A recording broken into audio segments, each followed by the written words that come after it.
Today I'm ranking every minigame from Plants vs Zombies. This list won't include the puzzles and the survival levels or the extra minigames from the DS version, mobile, etc. Just the minigames under the minigames option from the PC version, aka the one available on Steam. That's it. I'm gonna rank all of these from worst to best. Should be told, these haven't aged that well.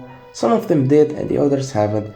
The minigames option is kind of a mixed bag, at least for me. Let's start with the worst one and make our way to the top. Zomba's Revenge. This is a minigame where you fight zombies. Again, I think it's supposed to be harder, but honestly, it felt like the same old fight. Having the option to fight zombies whenever you want is great. But given that they had the chance to spice it out a bit, they haven't changed it a whole lot.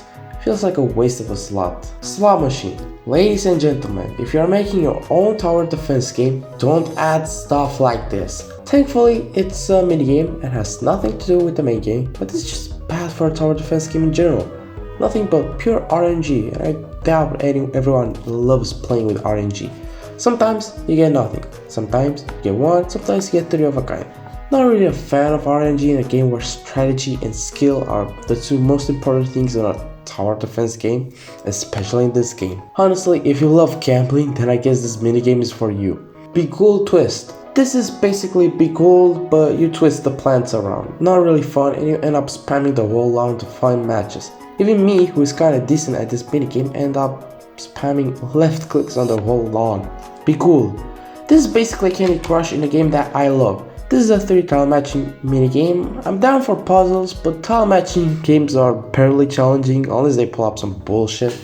They do have something to spice things up like plant upgrades, but once you get them you just finish the minigame, that's it. Botany 2. You can literally cheese this minigame by using carousel, turning this pretty challenging minigame to a joke. Last Stand. I do love Last Stand in Plants vs Zombies too. Since there were so many levels that featured this gimmick, I have appreciated it in that game. Not so much here. It's relegated to being a minigame and a very easy one at that. Some Last Stand levels in 2 did make me confused, made me choose different strategies from most of the time. Here there is a few strategies like the Gloom Shroom plus Scarlet combo.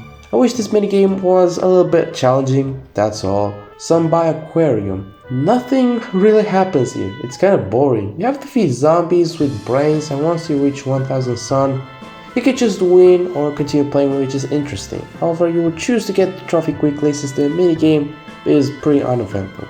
Seeing Stars.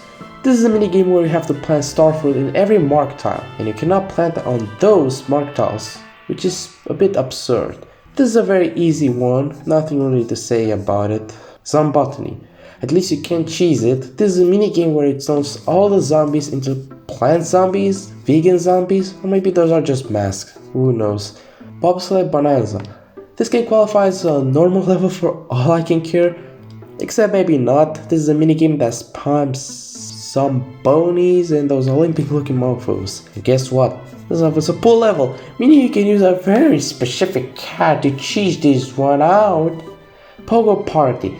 This is a minigame that spams pogo zombies, that's all. This one is hard as balls, unless you take Magnus Shroom, then it's a cakewalk. Zombie Nimble, Zombie Quick. This is a minigame that features nimble zombies, quick zombies. I'm not sorry for the terrible pun. Anyways, I kinda underestimated just how fast this one is. This level has 4 ways, which means it's supposed to be the longest level, but because this one is so gosh darn fast, you can beat it in under 4 minutes. Big Trouble Little Zombies.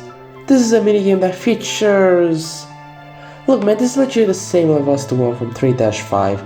You'll mostly blow up the pool with cherry bombs.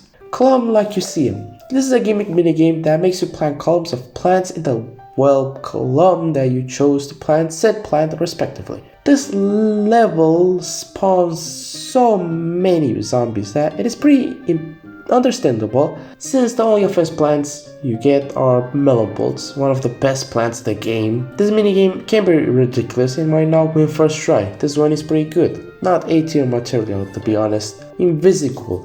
This is a minigame where every zombie is invisible, hence the name in the title, Invisi. I kinda underestimated this minigame. Early game is pretty fun, trying to guess where the invisible zombies are. The novelty does wear off while you advance through the level, since this one features a conveyor belt, but I won't deny that this idea is pretty neat. whack a zombie. I mean, what else can I say? This is a minigame where you whack zombies with a mallet, like how you would whack moles in those arcade games. This is the simplest explanation I can give, and by default this one is very fun. It's raining seeds. Yet another incredible gimmick level. As the name implies, it rains seeds on the ground for you to use. I really like this one. Yes, it's a bit RNG based, but it's more enjoyable most of the time. I do wish the rain effect was more obvious because I like it when it rains outside for some dumbass reason, and I like raining in video games, so, you know, the more you'll learn. Portal combat. As the name suggests, there are portals in the lawn. This minigame pulls a valve and spawns portals out of nowhere in the lawn. And yes, that is extremely cool. I love the fact that projectiles can teleport, but not just projectiles, zombies as well, which can mess you up if you don't know what you're doing. And lastly, Walnut Bowling 1 and 2, I'm ranking these together since they are pretty much the same minigame, yet both of these are masterpieces. The first one is basically an option to play 1-5 whenever you want. Meanwhile, its sequel introduces something new, big walnuts, which they totally don't handle when you use them. God, they are so satisfying to use. This is the most fun you can have while playing this game. Walnut Bowling is genuinely the best thing ever created, and it sucks it never really came back in the sequel, at least as a gimmick level. Oh, but Facebreaker was more beloved than iZombie. The audacity on these developers. And those were all the minigames, a very novel idea that sadly features more stinkers than goodies for me to care that much. But I would love it that someday minigames will return in a future game with hopefully better minigames overall.